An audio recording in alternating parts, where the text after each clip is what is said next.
Let's start with IUC for UC.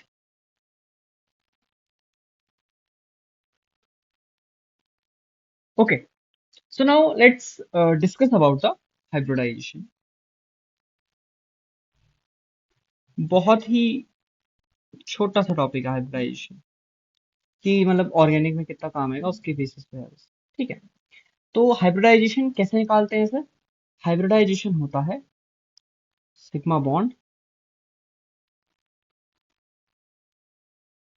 Sigma एक second यार, हम्म sigma bond plus lone pair.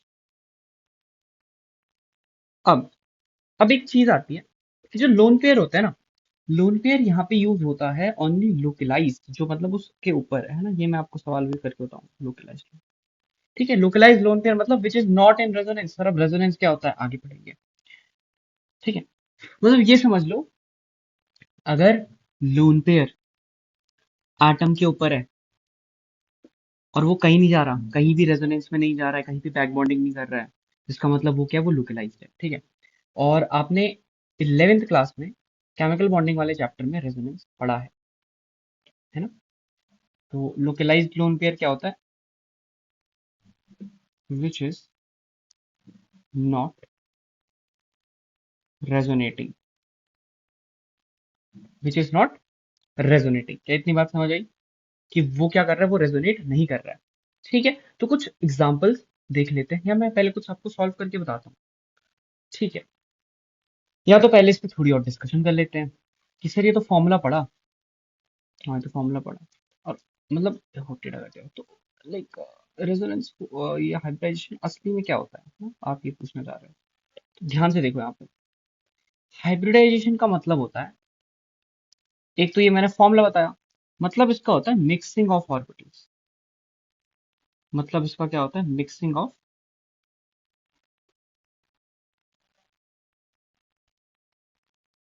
Orbitals. ठीक है, मिक्सिंग ऑफ ऑर्बिटल। अगर आप एस ऑर्बिटल को देखो, अरे गोला नहीं बन रहा, अगर आप एस ऑर्बिटल को देखो तो एस ऑर्बिटल के पास एंगल बहुत ज्यादा है। इसका एंगुलर नेचर है, इसका कैसा नेचर है, एंगुलर नेचर। और अगर आप पी ऑर्बिटल को देखो, ये क्या है आपका पी ऑर्बिटल, तो इसके पास डायरेक्शन है,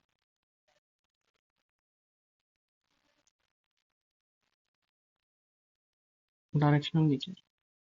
तो जब ये दोनों ऑर्बिटल मिक्स होंगे या हाइब्रिडाइज होंगे,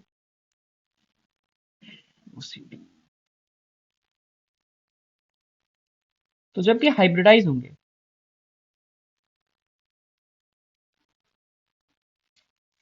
तो ये एक ऑर्बिटल बनाएंगे, that is like, oh my God बहुत ही गंदा बन रहा है।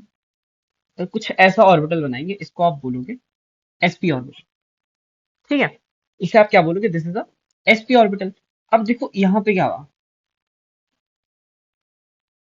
यहाँ पे क्या हुआ, directional nature, directional nature of s increase हुआ और angular nature of p, oh sorry, angular nature of p increase हुआ। ठीक है, मैंने क्या बोला सर, s जो है ना, s के पास एंगल है, s के पास कितना एंगल है, बहुत सारे एंगल है, it is a spherical shape. p का शेप ऐसा होता है डम्बल शेप, इसके पास डायरेक्शन है।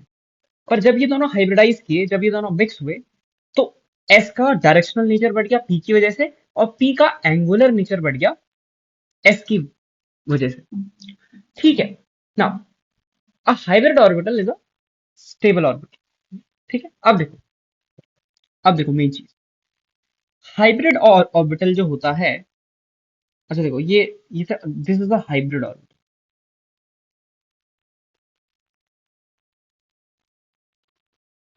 This is a hybrid orbital. अच्छा, हाइब्रिड ऑर्बिटल क्या क्या होता है? either will form bond or will have a free radical or a lone pair or a lone pair of electrons। ठीक है, तो हाइब्रिडाइजेशन में आपको इतनी बातें पता होनी चाहिए कि सर हाइब्रिडाइजेशन मतलब mixing of orbitals. S orbital जो होता है उसके पास एंगुलर नेचर होता है, पी ऑर्बिटल के पास डायरेक्शनल नेचर होता है। सर जब ये दोनों मिक्स होते हैं, बिकॉज हाइब्रिडाइज करते हैं, hybridization is the mixing of orbital, तो एस पी का एंगुलर नेचर बढ़ाता है और पी एस का डायरेक्शनल नेचर बढ़ाता है, और जो ऑर्बिटल ही बनता है इसको हम एक हाइब्रिड ऑर्बिटल कहते हैं। हाइब्रिड ऑर्बिटल या तो बॉन्ड बनाएगा, या तो उसके पास फ्री रेडिकल होगा, या तो उसके पास लोन पेयर ऑफ इलेक्ट्रॉन होगा। ओके, नाउ सर क्या हम कुछ क्वेश्चंस करें जिसमें हम ये जान पाए कि हमारा जो हाइब्रिडाइजेशन होता है उसे कैसे कैलकुलेट करते हैं, क्योंकि सिग्निफिकेंस तो आपको पता लग चुका है अभी तक। तो लेट्स जस्ट उससे पहले चलो एक काम करते हैं, और या तो चलो क्वेश्चंस के साथ ही सीखते हैं। तो मैं अभी आपके लिए कुछ क्वेश्चंस लिख रहा हूँ, ठीक है? Okay, so as you can see I have arrange some question for you. इससे पहले हम और कुछ जान लेते हैं। सर आपने यहाँ पे लिखा है कि हाइब्रिड ऑर्बिटल या तो बॉन्ड बनाएगा, या तो फ्री रेडिकल होगा, या उसके पास लोन पेयर होगा, ठीक है? Now sir can we do one thing, कि क्या आप हमें ये स्पेसिफाई कर दें कि ये कौन सी बॉन्ड होगी? ठीक है, तो मैं स्पेसिफाई कर देता हूँ। हमने जैसे यहाँ पे लिखा है कि हाइब्रिडाइजेशन जो हम करते हैं मतलब सिग्मा बॉन्ड और लोन पेयर ही देखते हैं बस, तो इसका मतलब ये क्या होगी? सिग्मा बॉन्ड होगी, ठीक है? और ये जो दो चीजें मैंने यहाँ पे लिखी हैं, this will let you know about the number of hybrid orbitals, number of hybrid orbitals.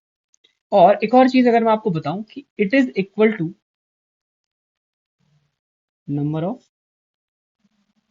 Pure orbitals, कि जितने प्योर ऑर्बिटल आएंगे उतने ही हाइब्रिड ऑर्बिटल बनेंगे, ठीक है ना? Let's get to this first question, that is our CH4, ठीक, that is our CH4, it is our methane, एक कार्बन का अल्केन मिथेन, ठीक है? सर इसमें सिग्मा बॉन्ड्स कितने हैं, पहले वो देखते हैं। सिग्मा बॉन्ड है 4, है कार्बन के साथ हाइड्रोजन सिंगल बॉन्ड बनाता है, 4 hydrogen 4 single bond. Sir lone pair कितने हैं? 0। सर हाइब्रिड ऑर्बिटल्स कितने हो गए? 4। जब भी हाइब्रिडाइजेशन 4 होती है, जब भी हाइब्रिड ऑर्बिटल 4 होते हैं, तो जो आपकी हाइब्रिडाइजेशन है वो होती है sp3, ठीक है? अगर आप sp3 में ध्यान से देखो, अच्छा चलो यहाँ इससे पहले एक और चीज बताऊं, मतलब चार प्योर ऑर्बिटल होंगे।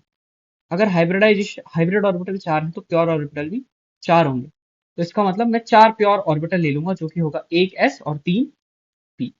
एक s और 3 p, सबसे पहले s होता है, फिर क्या लेंगे? 3 p। तो ये मेरे 4 हाइब्रिड ऑर्बिटल हो गए। अच्छा सर एक बार ये दिखा दो कि कैसे करते हैं, मतलब ऐसे तो एक s दैट इज स्फेरिकल और 3 p जो कि होता है टम्बल शेप, ऐसे, ठीक है? अब ये जब मिक्स होते हैं, हाइब्रिडाइज होते हैं, तो कुछ ऐसा बनाते हैं, ध्यान से देखना।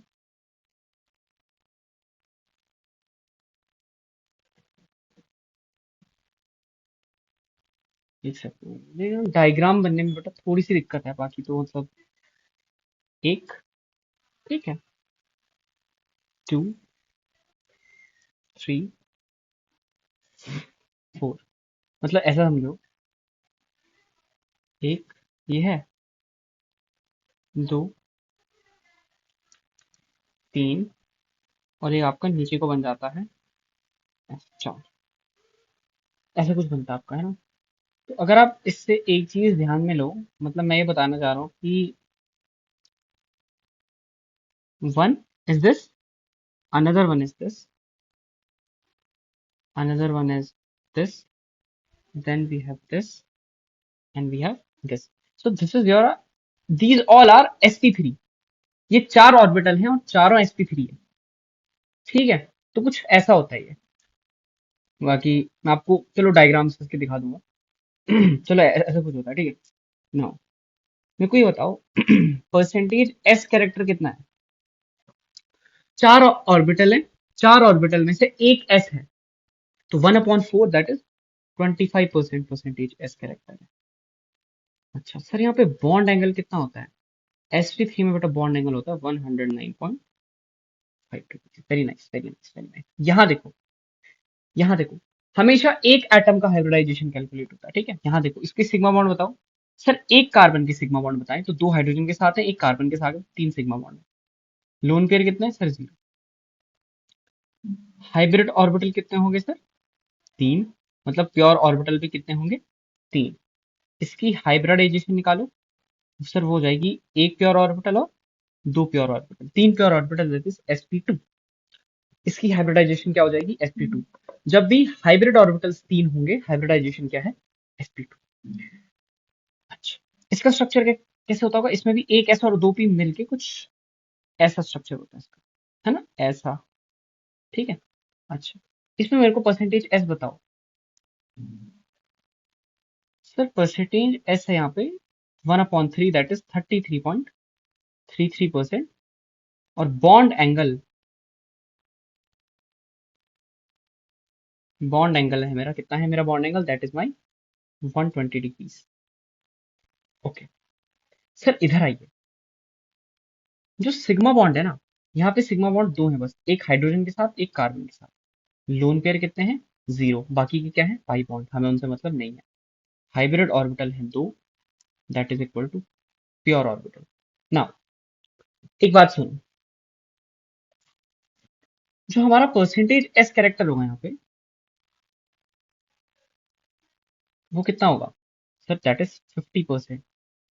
और यहाँ पे बॉन्ड एंगल कितना होगा? 180 डिग्री। क्या यहाँ से एक बात क्लियर है? Percentage S is directly proportional to bond angle, ठीक है। Percentage S is directly proportional to bond angle, ठीक है। ये मैंने क्यों बताया? ताकि आपको पता चल जाए, ठीक है। आ जाओ इधर आओ, आप ये सवाल सॉल्व करिए, मैं इस सवाल को एडिट करता हूँ, आप तब तक ये सॉल्व करो, पहले वाले वगैरह ऑल है, ठीक है।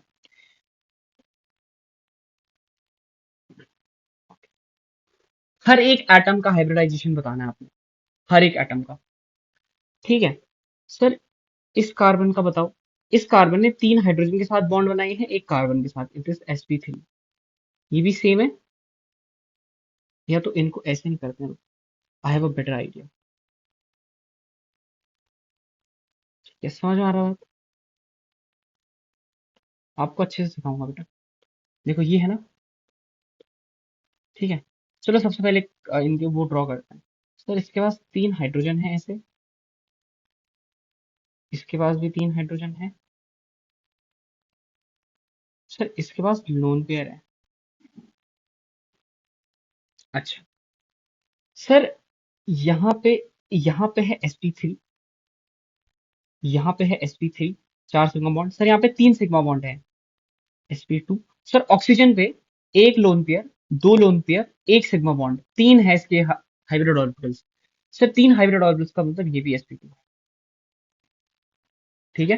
अब इसको थोड़ा छोटा कर देते हैं।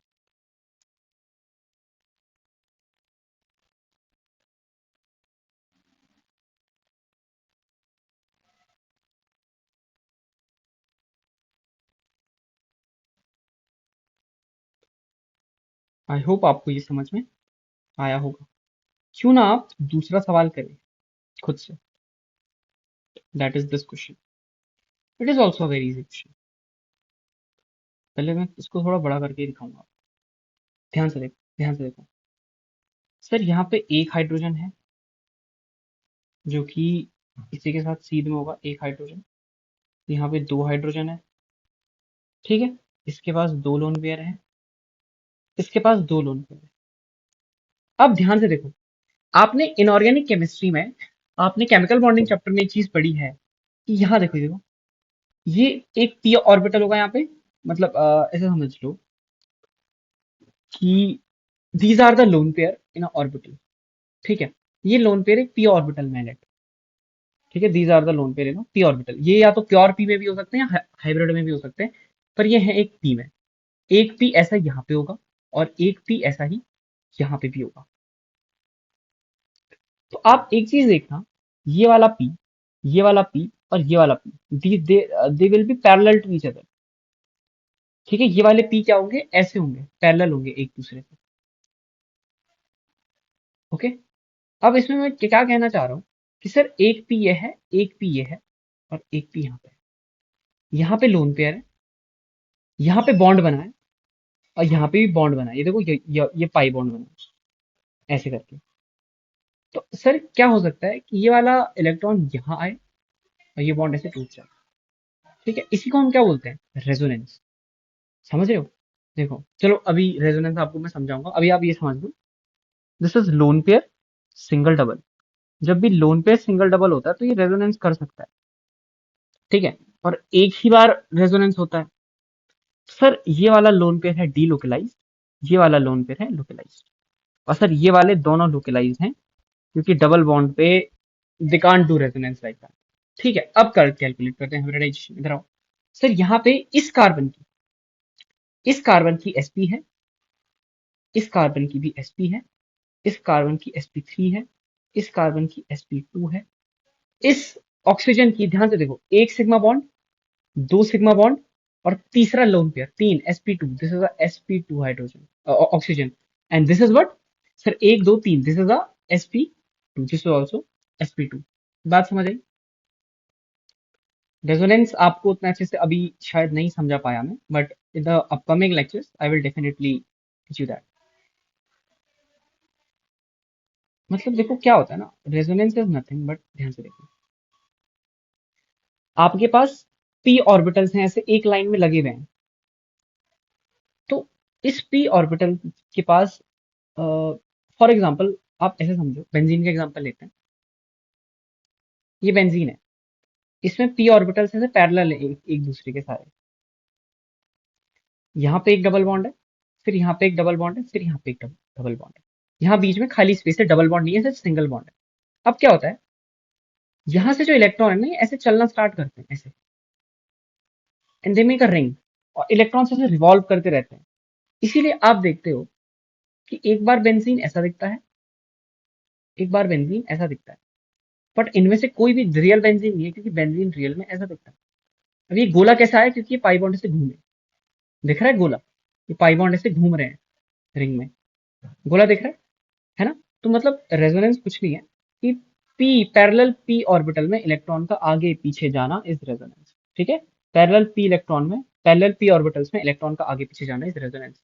जैसे एक पैरेलल पी ये होगा, एक पैरेलल पी ये होगा, और एक पैरेलल पी ये होगा, ये उन्हीं के प्लेन में है। देखो, तो यहाँ से इलेक्ट्रॉन स्टार्ट होके ऐसे जा रहे हैं ऐसे, है ना, यहाँ से इलेक्ट्रॉन स्टार्ट होके ऐसे जा रहे हैं ऐसे। तो ये रेजोनेंस हो रहा है।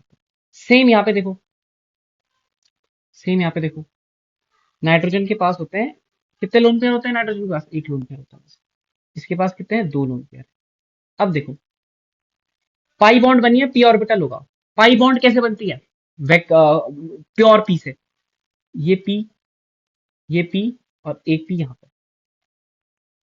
ये देखो रेजोनेंस, तीनों तीनों पी पैरेलल आ गए, रेजोनेंस, रेजोनेंस दिख रहा है? हाँ सर, इसका मतलब एक डीलोकलाइज होगा और एक लोकलाइज होगा। इसकी फील मैं आपको रेजोनेंस में अच्छे से दिखाऊंगा। अच्छा अच्छा अच्छा सर, यहाँ पे भी देखो, ये भी डीलोकलाइज्ड है। क्यों? क्योंकि सर ये एक पी यहाँ पे होगा, एक पी यहाँ पे होगा, एक पी यहाँ पे, यहाँ से भी रेजोनेंस मिल रहा है, यहाँ से भी रेजोनेंस मिल रहा है। क्लियर? ये भी डीलोकलाइज्ड है। वाह वाह वाह, ठीक है। सर हाइड्रोजन ड्रॉ कर रहे थे हम, इसके पास तीन हाइड्रोजन हैं, यहाँ पे सिर्फ एक हाइड्रोजन है, नहीं दो हैं, एक दो तीन नहीं, एक ही है? और सर यहाँ पे जीरो हाइड्रोजन है। अच्छा sir, this will be sp3, okay, so this will be sp2, मैंने कहा okay, this will also be sp2, मैंने कहा ओके, तीन sigma bond, sir this will be sp2। क्यों? सर क्योंकि एक लोन पेयर, दो सिग्मा बॉन्ड, और दूसरा लोन पेयर क्या है, लोकलाइज। यहाँ पे देखो, ये डीलोकलाइज लोन पेयर है, मतलब इसकी सिर्फ तीन सिग्मा बॉन्ड है, तो ये भी क्या हो जाएगा, sp2। समझे बात को? तो ये बात थी। ठीक, this was your hybridization part. ठीक, अब मैं आपको एक शॉर्ट टॉपिक पढ़ाता हूँ ताकि आपका दिमाग ज्यादा ना घूमे। Bonds, this is pure s orbital. Okay, this is pure s orbital, this is pure p. इन दोनों को जब मैंने हाइब्रिडाइज किया, दिस इज हाइब्रिड।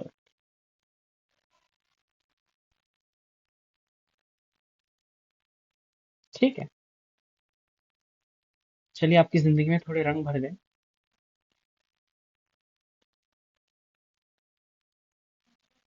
अब आपका एक सवाल होगा कि आप पढ़ाने क्या वाले हो हमें। मेरा भी है, क्या पढ़ाऊँ? तो आ जाओ, बॉन्ड बनाना सीखते हैं। सर, अगर एक अगर एक एस ऑर्बिटल के साथ फ्यूज कर जाए, या एक, and this is a bonding axis. Okay, this is the bonding axis. Sir, या तो एक एस प्योर पी के साथ फ्यूज हो जाए, this is the along the bonding axis. ठीक है सर, या तो ऐसा हो सकता है कि ये पी है, और अरे भाई, ये पी है परपेंडिकुलर, और एस यहाँ पे है ऐसे along the, this is the bonding axis. ठीक है, ऐसा भी हो सकता है सर, या तो ऐसा हो सकता है, या आपने पढ़ा होगा उसमें इन और इन में ऐसा हो सकता है, और या तो ऐसा हो सकता है, and this is the bonding. जितना आपका ऑर्गेनिक में इंपॉर्टेंट है सिग्मा और पाई बॉन्ड के रिस्पेक्ट से। ठीक है सर, ये डॉटेड लाइन क्या, एक और बार बता दो। मैंने बोला ये डॉटेड लाइन जो है, यहाँ पे लिख देता हूँ, बॉन्डिंग एक्सेस है।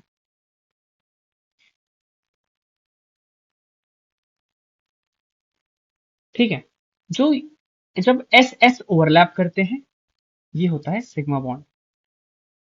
जब एस हॉरिजॉन्टल पी के साथ ओवरलैप करता है, ये होता है, ये क्या होता है, ये भी होता है सिग्मा। जब ऐसा ओवरलैप हो तो इसको बोलते हैं जीरो ओवरलैप। कोई बॉन्ड नहीं बनता है यहाँ पे, zero overlap, no bond form, no bond form. Sir ये क्या है, ये भी सिग्मा बॉन्ड है, ये भी क्या है, सिग्मा बॉन्ड है। अलोंग द एक्सेस अगर पी ऑर्बिटल ऐसे करे तो ये सिग्मा बॉन्ड कहलाता है। और सर ये क्या है, ये पाई बॉन्ड है। ये क्या है, pi bond.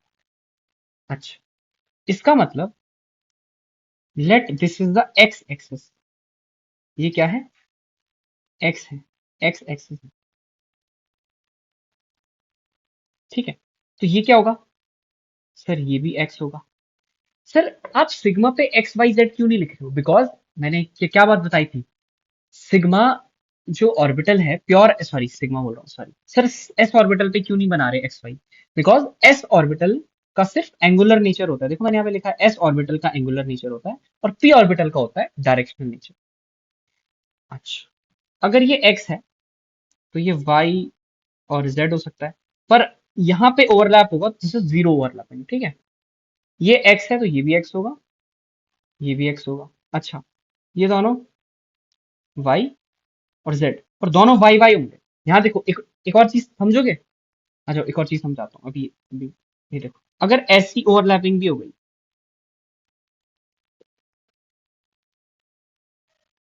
This is also zero overlap. ठीक है, क्योंकि अगर ये एक्स है और ये वाई है और ये एक्स है, इसका मतलब क्या हुआ, P Y plus P Y is pi bond. और यहाँ पे भी अगर P Y plus P Z कर दिया तो जीरो ओवरलैप, वही यहाँ पे हुआ है ना। तो ये सेम ऑर्बिटल होने चाहिए, दोनों परपेंडिकुलर पर एक दूसरे से parallel, perpendicular to the bond axis, parallel to एक दूसरे के। तो ये था बॉन्ड्स ऐसे फॉर्म होते हैं। ठीक है, तो हमने पढ़ा हाइब्रिडाइजेशन, और मैंने आपको बताया बॉन्ड्स कैसे फॉर्म होते हैं। अब आपको थोड़ा ज्यादा क्लैरिटी हुई होगी। ठीक है, okay, now let's move on to the next topic, that is our electronegativity. That is our electronegativity. ठीक, इलेक्ट्रोनेगेटिविटी एक फिनोमेना है, ठीक है, ये क्या है, ये एक फिनोमेनन है, ऐसा होता है, it is not a property of something, it is a phenomena. क्या फिनोमेना है ये?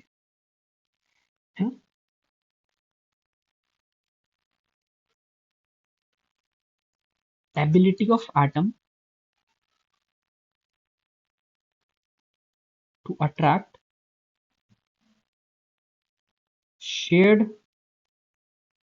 pair of electrons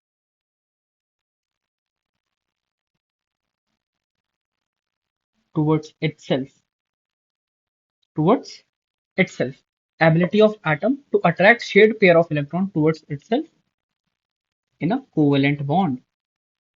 सर ये तो ऑब्वियस ही बात है, कोवेलेंट बॉन्ड होगा क्योंकि आपने बोला shared pair of electrons. Very very good. And in a covalent bond. Now tell me one thing, tell me one thing, for example I have an atom A और इसने bond बनाया है B के साथ। Let En of B is greater than En of A। क्या हुआ कि जो ये दो इलेक्ट्रॉन थे यहाँ पे, ये बॉन्ड अभी हुए ना, ये दो इलेक्ट्रॉन अभी बीच में, ये जो इलेक्ट्रॉन क्लाउड है ये कहाँ पे है, बीच में है। क्या हुआ, ये इसकी तरफ अट्रैक्ट होता है, अट्रैक्ट होने लगा। This is what, electron cloud, and this is what, attraction. This is what, attraction. Okay, अच्छा अच्छा, बहुत बढ़िया। अब इसके बाद क्या हुआ, जैसे ही अट्रैक्ट होने लगा तो अब क्या हुआ, अब बताओ अब क्या हुआ होगा। तो सर जैसे ही अट्रैक्ट होने लगा, नाउ व्हाट हैपेंड कि sir this is A, this is B, जो ये दो इलेक्ट्रॉन है नाउ दे आर हियर, ठीक है, ये क्या हुआ, इलेक्ट्रॉन क्लाउड नियर बी। अब बी, नाउ इलेक्ट्रॉन एक्टिविटी क्या है ना, उसके बाद सच में नहीं है वो इलेक्ट्रॉन, पर उसके पास है। जब बॉन्ड टूटेगी इलेक्ट्रॉन यही लेके भागेगा, पर अभी उसके पास है, बस उस फील हो रहा है वो। इसका क्या मतलब है, इलेक्ट्रॉन क्लाउड नियर बी, इसका B gains del negative charge, not a real negative but a partial charge, है ना, मैं तो पार्शियली लिख देता हूं आपके लिए, B gains a partial charge. Partial charge है इसके पास, ठीक है, इसका मतलब क्या हो रहा है, पार्शियल चार्ज का क्या मतलब है, एक डेल नेगेटिव चार्ज आ जाएगा। नाउ अब ये हुआ, इसके चलते क्या होता है, ए गेन्स पार्शियल चार्ज ऑल्सो, है ना, उसके भी पार्शियल चार्ज आएगा, उस पर आ जाएगा डेल प्लस। जो ये चीज हुई इसे क्या बोला, this is what, this is polarization of bond, this is polarization of bond. तो अगर कभी एमसीक्यू में पूछ लिया जाए कि पोलराइजेशन ऑफ बॉन्ड कौन बताता है, that is your electronegativity. Electronegativity आपका पोलराइजेशन ऑफ बॉन्ड बताती है। और जो आपकी एक और चीज है, that is your what, that is your we say dipole moment, वो आपका पोलराइजेशन ऑफ कंपाउंड बताता है। ठीक है, इतनी बात आपको क्लियर है। Now tell me one thing, क्या क्या बता दिया यहाँ, ओके। तो इससे क्या हो जाएगा हमारे पास कि ए और बी का ये बॉन्ड होगा ऐसा, इस पे हो जाएगा डेल नेगेटिव और इस पे हो जाएगा डेल पॉजिटिव, इस पे क्या हो जाएगा, डेल पॉजिटिव और डेल नेगेटिव। सो हमारा इतना पार्ट हो गया कि ए पे डेल पॉजिटिव कैसा आया, बी पे डेल नेगेटिव कैसा आया, इलेक्ट्रोनेगेटिविटी मैंने आपको समझा दिया। आई होप आप ये कर लोगे। Let's talk about one thing. ये पढ़ तो लिया पर इसका ट्रेंड्स आपने पढ़े कुछ है ना पीरियोडिक टेबल में, ट्रेंड्स ऑफ ईएन क्या होता है। Let's talk about trends of EN. ठीक है, हम तो दो ही चीजें बात करते हैं सर, अलोंग द पीरियड क्या हो रहा है। जनरल, हम जनरल की बात करेंगे, बाकी एक ऑर्डर में आपको लिखा दूंगा ऑर्गेनिक का जो इंपॉर्टेंट है। अलोंग द पीरियड क्या हो रहा है, और डाउन द ग्रुप क्या हो रहा है। सर अलोंग द पीरियड जो ईएन है ना हमारा, ईएन इंक्रीज करता है, और डाउन द ग्रुप क्या होता है सर, ईएन डिक्रीज करता है। ठीक है, इट इज जनरली, जनरली ऐसा होता है। सर अगर जनरली हो ही रहा है पर ईएन इंक्रीज क्यों कर रहा है अलोंग द पीरियड, एक बात बताओ। अलोंग द पीरियड आपका जेड इफेक्टिव बढ़ रहा है, न्यूक्लियर चार्ज बढ़ रहा है, पर आपका साइज कम हो रहा है। पर आपका क्या हो रहा है, साइज कम हो रहा है। इससे आपका क्या होता है, इससे आपका चार्ज डेंसिटी बढ़ रहा है। देखो ध्यान से सुनो, आपका साइज कम हो रहा है ना, आपका साइज कम हो रहा है। साइज क्यों कम हो रहा है, क्योंकि आपके जो प्रोटॉन्स के नंबर बढ़ रहे हैं। ठीक है, अलोंग द पीरियड आपका प्रोटॉन का नंबर बढ़ रहा है। ठीक है, पर आपका चार्ज सेम रहता है। प्रोटॉन का नंबर बढ़ रहा है पर charge is same along the period, आपका प्रोटॉन का नंबर बढ़ रहा है। जैसे जैसे आपका प्रोटॉन का नंबर बढ़ा आपका साइज डिक्रीज हुआ। ठीक है, साइज डिक्रीज हुआ, प्रोटॉन का नंबर बढ़ा, न्यूक्लियर चार्ज आपका बढ़ रहा है, तो इसीलिए वो ज्यादा इलेक्ट्रॉन खींच पाएगा, इसीलिए बढ़ रहा है ये अलोंग द पीरियड, ये इसीलिए बढ़ रहा है ना। सर डाउन द ग्रुप क्या हो रहा है सर, डाउन द ग्रुप सबसे पहली बात कि आपको भैया साइज बढ़ रहा है, आपका साइज बढ़ रहा है तो एक मतलब बहुत बड़ी सरफेस हो गई, तो इलेक्ट्रॉन एक साथ आए, मतलब वो अट्रैक्शन फोर्स उतना लग ही नहीं पा रहा है। ठीक है, और एक और चीज होती है, शील्डिंग आपकी बढ़ जाती है। जो अंदर के इलेक्ट्रॉन है वो बाहर के इलेक्ट्रॉन को शील्ड करते हैं न्यूक्लियर चार्ज से। तो ये आपका रीजन है। ठीक है, एक ऑर्डर बता रहा हूँ ईएन का जो कि इंपॉर्टेंट है आपके लिए।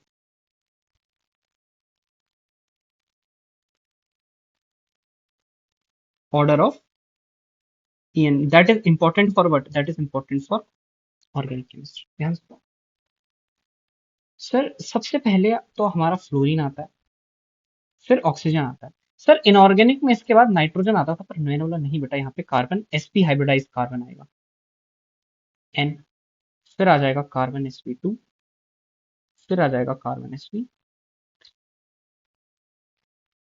सर इसका मतलब परसेंटेज एस कैरेक्टर ज्यादा होगा तो ईएन भी ज्यादा होगी। हाँ, क्यों सर, एस में 50% एस कैरेक्टर है, sp2 में 33% और sp3 में 25%। तो परसेंटेज एस कैरेक्टर अगर ज्यादा होगा तो ईएन आपकी ज्यादा होगी। सबसे ज्यादा फ्लोरीन, फिर oxygen, carbon sp, nitrogen, carbon sp2, फिर carbon sp3। This is your EN part. ठीक है, ईएन का एक इंपॉर्टेंट बात यही है, it tells you about the polarization of bond, और पोलराइजेशन ऑफ कंपाउंड क्या होता है, दैट इज योर, यस आप बेहतर जानते हैं, that is your dipole moment. ठीक है, that is your dipole moment. So this was your EN. ठीक है, this was your EN. Now let's talk about size, let's talk about size. उससे पहले एक बात सुनो, इस पे जरा एम्फेसिस देना, अलोंग द पीरियड ईएन क्या हो रहा है, बढ़ रहा है। ठीक है, अच्छा, अब एक चीज पे ध्यान दो, that is your size,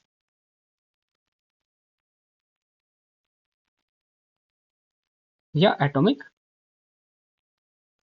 radius, atomic radius. अच्छा जी बताइए, देखो इसमें बस एक चीज बताऊंगा तुम्हें, इसमें बस एक चीज पढ़ेंगे कि अलोंग द पीरियड क्या हो रहा है,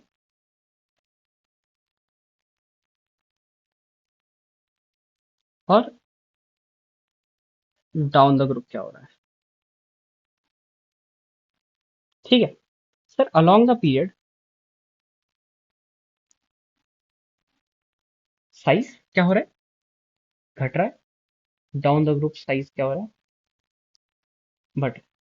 अच्छा, डाउन द ग्रुप का क्या है, कि जो इलेक्ट्रॉन का नंबर है वो ड्रास्टिकली बढ़ रहा है ना। इलेक्ट्रॉन का नंबर बहुत जल्दी जल्दी बढ़ रहा है, पर जो आपका प्रोटॉन का नंबर वो भी बढ़ रहा है।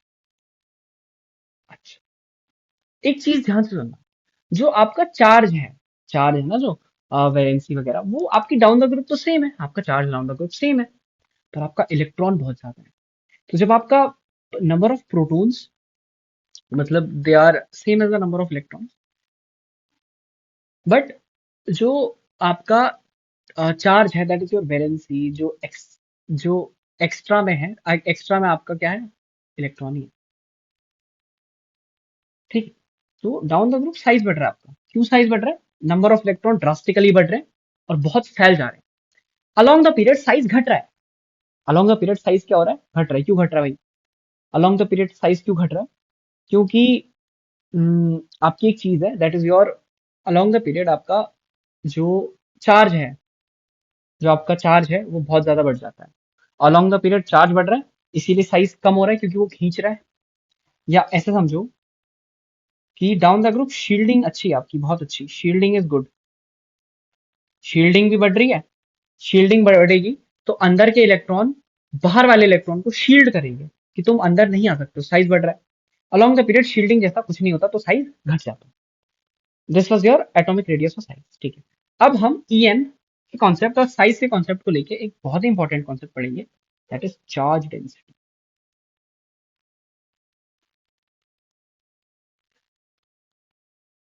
है ना, हम पढ़ते हैं सरफेस चार्ज डेंसिटी वैसे।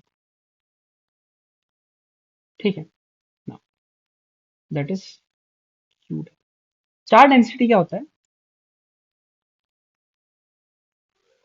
चार्ज अपॉन एरिया या साइज, है ना, ये चार्ज डेंसिटी हो गई ना।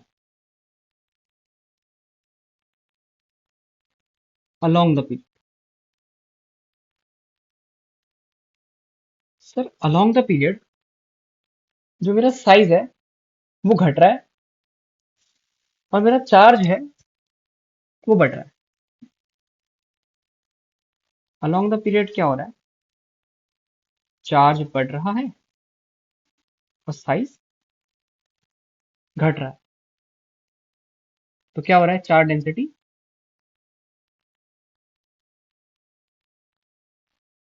बढ़ रही है।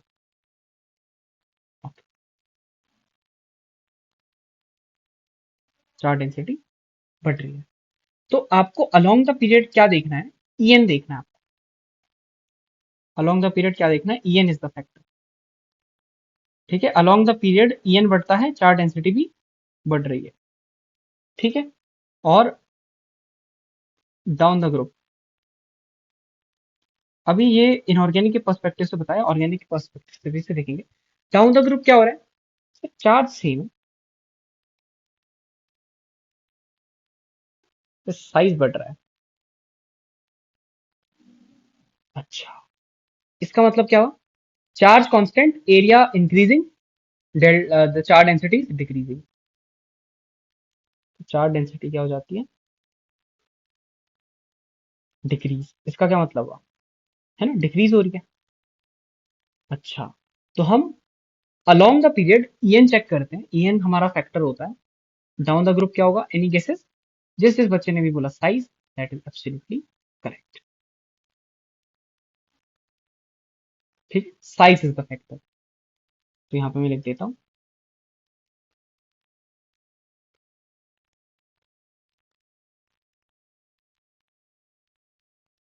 Size is the factor down the group. So ये था आपका चार्ज डेंसिटी। ठीक है, ये था आपका चार्ज डेंसिटी। अब एक और छोटा सा टॉपिक है, ठीक है, वो करते हैं, फिर आपका खत्म, आईयूसी फॉर यूसी खत्म, उसी खत्म। जो आपका बेसिसिटी एसिडिटी वाला पार्ट है, एसिड बेसिस है, वो हम डिटेल्ड में आपका जीओसी में ही कंप्लीट करेंगे। अच्छा, तो चलो आ जाओ देखते हैं कि भैया formal charge versus real charge क्या होता है। Formal charge versus real charge.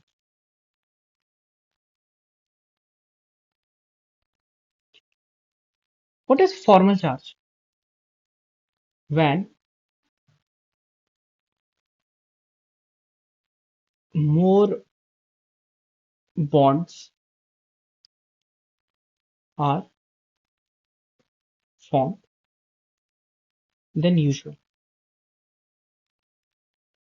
ठीक है, जब आप औकात से ज्यादा बॉन्ड बना ले कोई एटम, तो उस पर अगर कोई चार्ज आ रहा है, that is formal charge. Real charge क्या होता है? Real charge is due to vacant orbital, अगर प्लस चार्ज है तो ड्यू टू वैकेंट ऑर्बिटल और लोन पेयर। ठीक है, और लोन पेयर। ठीक है, वैकेंट ऑर्बिटल है तो प्लस चार्ज होगा, लोन पेयर है तो माइनस चार्ज होगा। अच्छा, यहां देखो, यहां एक और चीज होती है।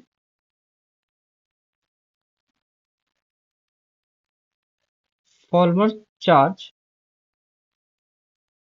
Is due to dative bond या coordinate bond, dative bond but not always. ठीक है, जब भी आपका डेटिव बॉन्ड बनता है, आपका कोऑर्डिनेट बॉन्ड बनता है, उसकी वजह से भी फॉर्मल चार्ज आता है, पर हमेशा ये जरूरी नहीं है। ठीक है, हमेशा ये जरूरी नहीं है कि डेटिव बॉन्ड की वजह से फॉर्मल चार्ज आए, कोवलेंट बॉन्ड की वजह से भी फॉर्मल चार्ज आ सकता है। ओके, यहाँ देखो, फॉर एग्जाम्पल मेरे पास एक कंपाउंड है NH4+। अब बताओ नाइट्रोजन का ये प्लस क्या है, वैकेंट है या फॉर्मल है? ठीक सर, हम देखें नाइट्रोजन सेकेंड पीरियड का एलिमेंट है, इसके पास वैकेंट ऑर्बिटल होता ही नहीं है ना, इसके पास वैकेंट ऑर्बिटल होता ही नहीं है, इसके पास डी ऑर्बिटल है ही नहीं, वैकेंसी की तो बात ही नहीं है।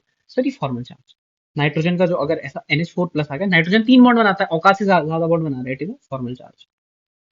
अच्छा अच्छा अच्छा, ये फॉर्मल चार्ज। पर सर अगर कुछ ऐसा आ जाए, जैसे कि CH3+, हाँ, कुछ ऐसा आ जाए, देखो सर, CH3+, ये रियल चार्ज। CH3+ आ जाए तो ये क्या है? This is real charge. ठीक है, क्यों रियल चार्ज है सर? ये वैकेंट पी है यहाँ पे, ये क्या है? वैकेंट पी है। इसी तरीके से एक एग्जांपल और देखो sir, AlCl4 negative, AlCl4 negative. Sir aluminium भी 3 बॉन्ड बनाता है, 4 बना रही थी, ये पक्का formal charge, it is a formal charge. अच्छा यहाँ देखो सर, अगर मैं आपके सामने OH- लिखूं, ऑक्सीजन 2 बॉन्ड बनाता है, ठीक है, पर उसका एक बॉन्ड है बस, this is a real charge. ये क्या है? रियल चार्ज है, and it is a lone pair of electron, obviously बात है, it is a lone pair. Minus charge ही तो लोन पेयर होता है, मतलब लोन पेयर मत बोलो इसको, एक्सेसिव इलेक्ट्रॉन्स बोलते हैं ना, लोन पेयर और एक्सेस इलेक्ट्रॉन्स। ठीक है, उससे भी माइनस आ जाएगा। ठीक है, तो ये थी आपकी बात formal charge versus real charge. इसका सिग्निफिकेंस बता दो सर, एक लाइन लिख रहा हूं जो कि बाद में जाके समझ आएगी। Nu-, this is nucleophile, nucleophile only attack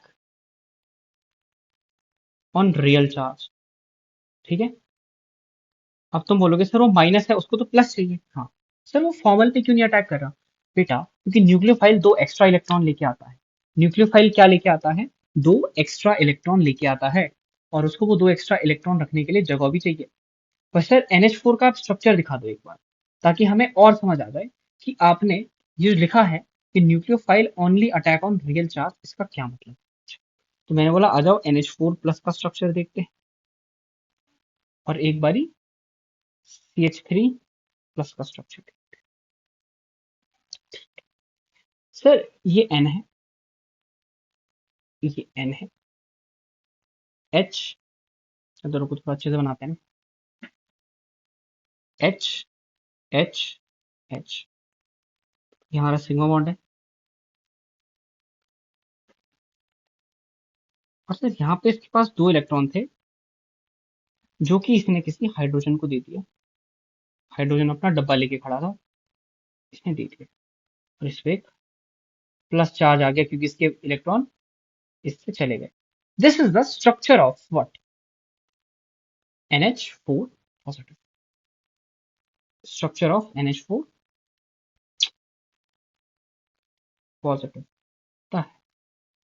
एक सेकंड बेटा, जस्ट मुझे ऊपर करने दो। Glitch. Structure of NH4 positive. ठीक है सर, इसमें कोई भी वैकेंट नहीं है। ठीक है, इसमें क्या नहीं है? No vacant orbital. No vacant orbital. Nucleophile can not attack. ठीक है, तो यही, अगर मैं आपको CH3 प्लस का स्ट्रक्चर दिखाऊं,